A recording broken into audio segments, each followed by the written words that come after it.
Hey, welcome to Cow-Free Kicks. On this channel, I review leather-free sneakers only, and this video is all about the Mizuno Wave Rider 10 OG pack.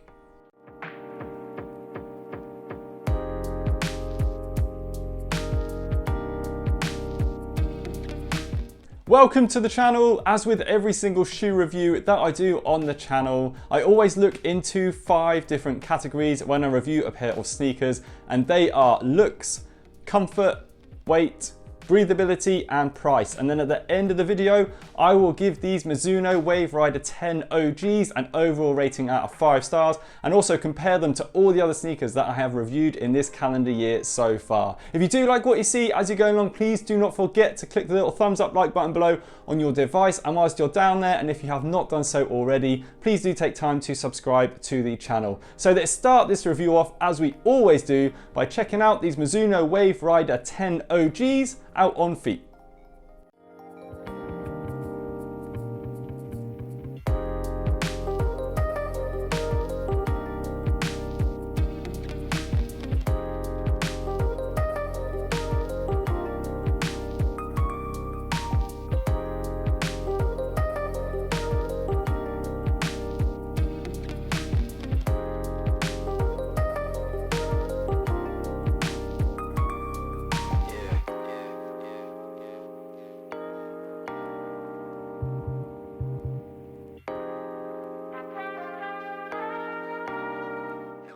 Currently available in 4 different colorways. This OG version of the Mizuno Wave Rider 10s has been confirmed by Mizuno as being vegan friendly and leather free. But if you are interested in getting this shoe in different versions of this particular silhouette and colorway, please do take care if you are concerned about having leather free shoes on your feet, because most of the other versions, if not all, do contain leather or suede. Now this particular colorway I really do like. I like all of them in this OG pack release that are leather free. I love the hits of this metallic silver TPU overlay that you get running throughout the shoe, especially towards the toe box. I really like this perforated nylon mesh that you get in the toe box and the rest of the shoe. It's a real celebration for me of that late 90s running shoe silhouette that's definitely nowadays possibly classed as a dad shoe, but I don't really mind that. I quite like the look that you get from these late 90s silhouettes, especially in their OG colorway versions with the hits of metallic silver. The bright bold color that you get from the midfoot here with the Wave Rider detailing that runs off towards the heel. You get another color hit towards the edge of the toe box here on the TPU detailing.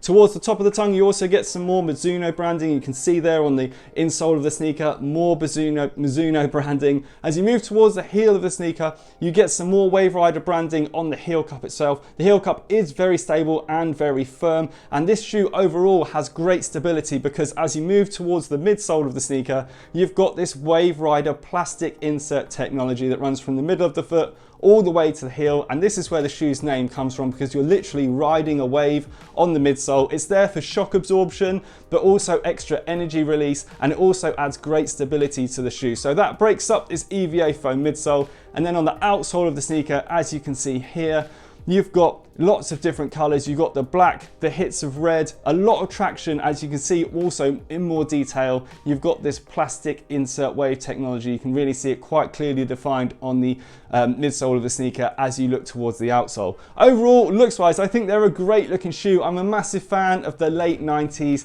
sneakers in general, so it's no surprise to people that watch my videos that I'm going to love this silhouette. One thing I will say though, this sneaker looks incredibly long when it's on feet because it's very narrow towards the foot opening and the middle of the foot, and as it moves towards the toe, it really fans out in the toe box, but it does have a very long look to it. Some people won't like that. I don't mind that, but they do look very long on feet. Now I want to move on to their comfort, where I want to put them to the test on my back doorstep.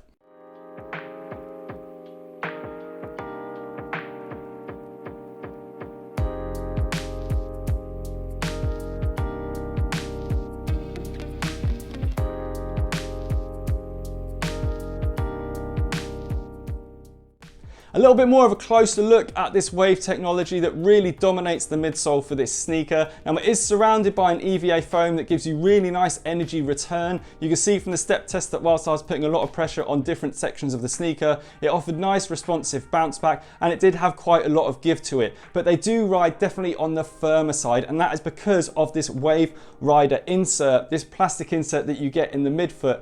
Because of the extra stability that you get, and you can see here there's hardly any foot roll in this shoe at all, it does impact the amount of responsiveness you're going to get from this EVA foam mid. Saying that though, this foam mid is slightly more firm than a lot of the softer versions you can get out there on other sneakers these days, but overall I think the ride under feet is really nice, and the overall fit of the sneaker is just perfect. I don't think they need to be any softer under feet because I really like the stability you get from them, and when you add in the fact you've got this extra foam around the heel, the tongue is nicely foam detailed as well. Also, this nylon mesh has some light foam detailing underneath it as well. Fit wise, they're just an absolute true fit for me. I've got a perfect UK length, size 10 foot. My feet are slightly wider than average, but this toe box here offered a really nice amount of room, and they just for me fit absolutely spot on. So if you are going to buy these, just go true to size. Next, I want to talk more about their weight, where I want to pop them on the scales and see how much they weigh.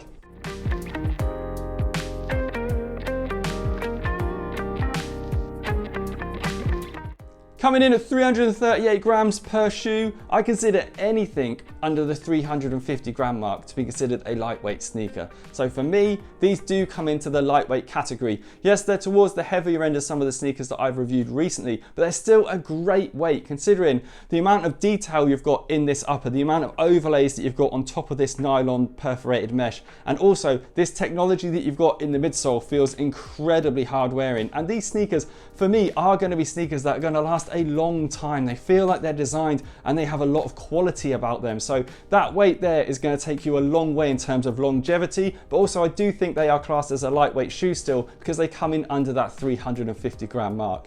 Now I want to move on to their breathability, where I want to pump this perforated upper full of smoke to see how breathable they are.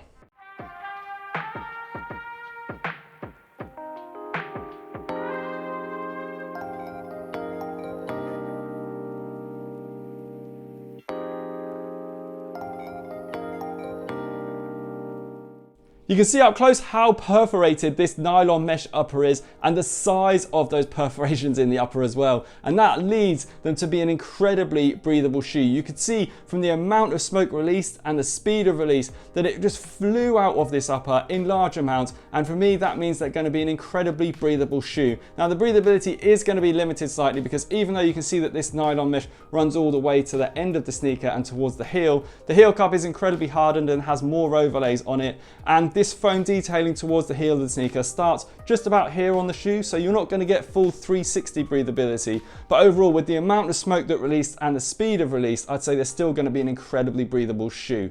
Now let's talk more about their price. These set me back £125. But if you have a little look around, some of the colorways that I mentioned earlier in the video are actually on sale now. So you could probably pick these up for around £100 if you shop savvy and have a little look around. And for me, I think the price is really good. I wouldn't want to spend any more, but I think the £125 recommended retail price is actually quite a fair price for this shoe that you're getting. Now, going on to my overall score for these sneakers, I appreciate that the dad shoe aesthetic and especially this look of this sneaker is going to be quite polarizing. Some people may hate it, some people like me love it. For that reason, I'm going to give these a big bold 5 stars. And it's because I think they score incredibly well in every other category. Yes, they ride a little bit firmer underfoot, but I really love the stability and the overall fit you get with the upper as well as the midsole comfort on this sneaker. Price wise, I think they're spot on. Breathability is excellent. Weight is really good. So again, I just think it's the looks that are going to differ opinions on this sneaker. But like I said, I really love the way that they look on feet. Now, if you've liked what you've seen today, please do not forget to give the video a big thumbs up before you leave. You can also follow me on Instagram, drop any comments below, and hopefully I'll see you again soon. Bye.